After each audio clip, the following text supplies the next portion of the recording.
حسن نثار صاحب دیکھیں، آپ نے وہ نظر ثانی کی بات کی ہے تو بھائی قائد اعظم ثانی کہلاتے ہیں نواز شریف صاحب، پتہ ہے؟ تو یہ نظر ثانی کے بھی بادشاہ ہیں، ان کی نظر ثانیوں کی بھی بڑی لمبی تاریخ ہے۔ اچھا، باقی یہ جو منیب صاحب اور مظہر صاحب جو ماتم کر رہے تھے، یہ قابل نفرت، قابل مذمت نہیں، یہ قابل کراہت ہے۔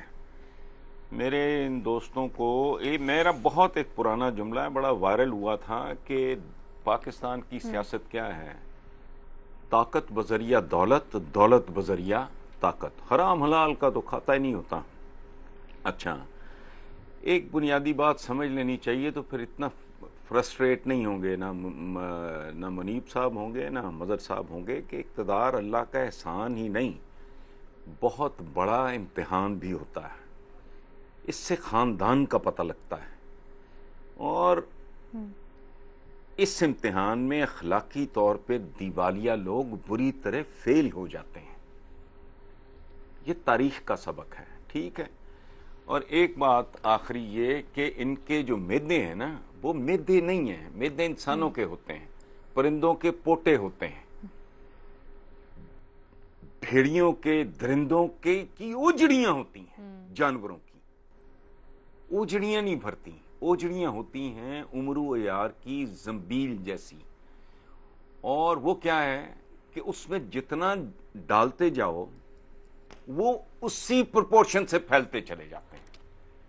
سو مجھے ہمدردی ہے اپنے دوستوں کے ساتھ۔ میں نے جب یہ پڑھا تھا تو میں نے سکھ کا سانس لیا تھا کہ ان کے بارے میں نے تھرو آؤٹ 28 سال تو مجھے لکھتے ہو گئے نا، کالم لکھتے، کہ تھرو آؤٹ ڈے 1 سے جو میں نے لکھا تھا، نیچاں دی اشنائی کولوں فیض کسے نہ پایا، کک کرتے انگور چڑھایا ہر گچھا زخمایا، اور نیچ کوئی ذات نہیں ہے، یہ رویے ہیں، گریس کم لوگوں کو نصیب ہوتی ہے۔ سو یہ جس طرح کے ہیں اس طرح کے ثابت ہوئے، اور بار بار ثابت ہو رہے ہیں، اور ہر بار مجھے کبھی غصہ نہیں آیا، کبھی غصہ نہیں آیا، چونکہ مجھے اس سے زیادہ کی توقع ہی نہیں ہے۔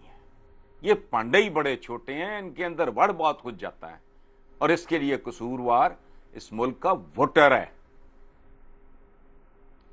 اسی لیے میں بیلٹ باکس کو اجتماعی قبرستان کہتا ہوں، ضمیروں کا، زندگیوں کا۔ یہ اس پہ کیا غصہ کرنا ہے؟ کراہت ضرور آتی ہے اس طرح کی چیز دیکھ کے، نفرت نہیں محسوس کرتا میں، غصہ نہیں آتا، کراہت سی آتی ہے، ایسے متلی سی ہوتی ہے۔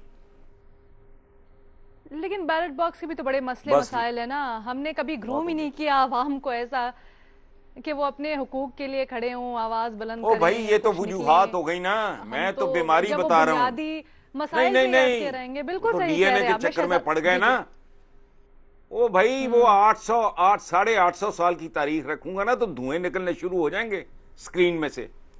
اب پروگرام ایسا نہیں ہے نا، نشاندہی تو بیماری کی کر رہے ہیں نا، وجوہات کی فہرست تو بہت لمبی ہے۔ بالکل صحیح کہہ رہے ہیں۔ یہ پورے سب کانٹیننٹ کی، بنگلہ دیش سے لے کے پاکستان کی ٹوٹل آبادی یہ جتنی ہے آج، یہ اوریجنلی عرب اوریجن، یہ اپنا ایران، افغانستان، اسکینڈینیویا، نہیں اسکینڈینیویا کہہ رہا ہوں، وہ کیا کہتے ہیں یار، وہ سینٹرل ایشیا، اس کو نکال دے، باقی کون ہے؟ باقی میں اور آپ کون ہیں؟ ہم یہ 60-65 کروڑ میں سے بڑی بات ہے 20 کروڑ ہوں گے، باقی کون ہے؟ اس سوال کا جواب دوں گا تو پھر مشکل ہو جائے گی، آپ آگے ہی چلو۔ ہماری وہ ہر دفعہ میں کہتی ہوں نشست ڈیو ہے، ابھی ایک دن ہم رکھیں گے ضرور وہ حسن صاحب۔